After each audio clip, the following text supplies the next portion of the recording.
What really happened? I'd like to introduce myself. I'm Bradley, and my name is Bradley Road. But I've had such experience in the world, like this experience I had. I could put a novel out, all right. And if I put a novel out, the novel would sell. All right? Yeah. Here's what really happened to me in my lifetime. I want to give you a novel. I want to give you a novel for my life.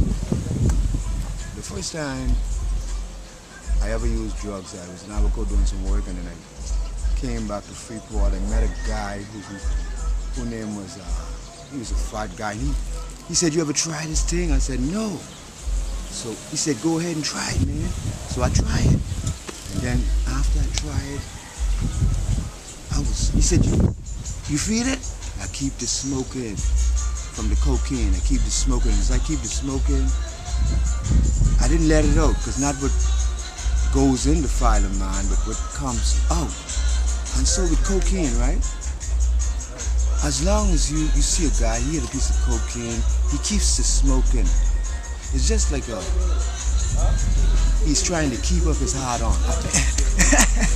And so when he let the smoke out, it's like a drop, you know, and so it's like he discharged. And so the experience I really had with it is I got hooked, got addicted. After I tried, after I came from Abaco doing the work, after I tried it, I got addicted and I got hooked. So after I get hooked, I had to really support my habit. You know, cocaine is like a girl. I always call cocaine Merle. She sits on the fur, and every morning sometimes I put my tongue up in her gill. And I put my tongue in her gill ready. She said, "You have to take care of me for the rest of the day or the rest of your life." So it confused me, you know. I said, "You mean my life is addicted not only to my wife and children, but also I find this fine girl." She's white, you know, and she sits on the fur. Her name is Merle, and after you do this now, you have to go out every day, you have to steal, you kill, you do anything for it. You know? It's so sweet, you know? And so, a few times after using it, I went to prison. How was your life experience in the prison system? The life experience in the prison system is, the first time I went there, I wanted to go crazy. I feel like I was going crazy. You just being locked up in a cell for days and days and days, and you only come out for an hour, and then you go back in, you know. I feel like I was going to lose my mind. But I had to discipline myself and learn how to beat my body under subjection there. And so I became disciplined in prison. You know, sometimes growing up, your mother or father mightn't discipline you. And so I feel like the reason why you go to prison is so you could be disciplined, so you could know what it is to be disciplined. Now sometimes you go to prison, become alcoholic, you're still not disciplined, you know, because we're so wild. But what really happened to me is that, you know, I feel like I'm not using anything for excuse, but I feel like just going to prison couldn't discipline me because of Merle. Oh, what a girl, you know. What's your name? Merle. She sits on the fur, you know. And I couldn't discipline myself because of her, because she was so sweet. Still is sweet, you know. I feel like I'm caught in a trap. I just can't walk, you know. And so she trapped me, so I'm still in love with her, man. So I want to let her go. You know, because she's so sweet.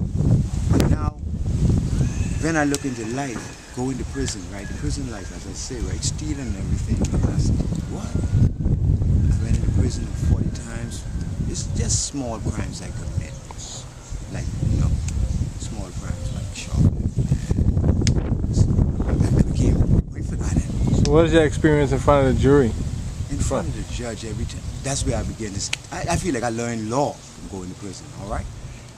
I've learned a little of the law, because when I go before the judge, like one case I had, right?